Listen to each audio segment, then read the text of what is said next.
Well, hopefully we're going to have people who are interested in a local food system and a local food movement and in revitalizing our agricultural economy as a way to support farmers and growers, employ more people, attract our young people back, and kind of look at a new way of using our natural resources and our land to our best advantage. And the challenge, explain the challenge and what the criteria is. I'm thinking, can I drink coffee, and what about all these other things that I can't buy locally? Oh, well, we're not talking about what you can't do. Okay. It's more like what we can do by working as a community. And we're talking about Vermont as well as New Hampshire, in the Connecticut River Valley, and up into the Androscoggin River Valley, where we've got great growing soils, where we've had a heritage of farming.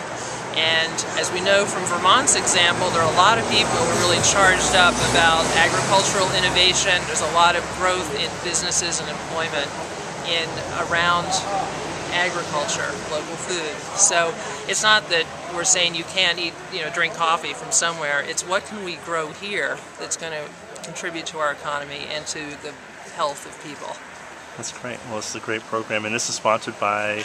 It's Ammonoosuc Conservation Trust is one of this evening's sponsors, along with the Food Co-op, Littleton Food Co-op, Meadowstone Farm, and the Colonial Theater. All right. And then there's a whole bunch of people, probably 40 other people and organizations that have been working together for about the last 6-8 months, talking about what would happen if we work collectively on trying to focus our attention on local food.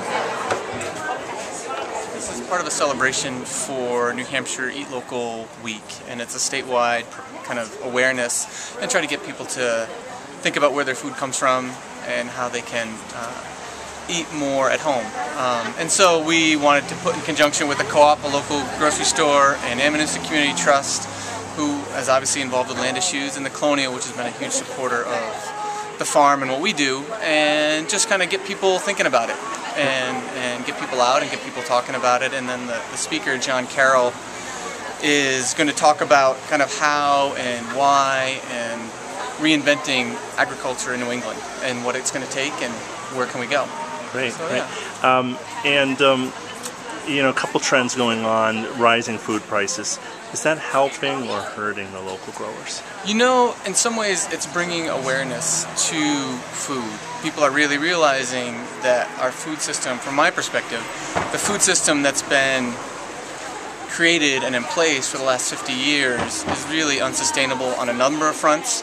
And I think people are beginning to see that as food prices rise, they're starting to think more about where their food comes from, how is it grown, and also the volatility of the markets play into that rise in prices. And I think people are looking to say, okay, well, wait a minute, this is where we have a farm here, we have a farm there, where can we buy more local food that, yeah, we're not going to have bananas in January, but where can I get local tomatoes at a fair price that's not getting imported from thousands of miles away on subsidized petroleum product. Yeah. How's the farmers market season been?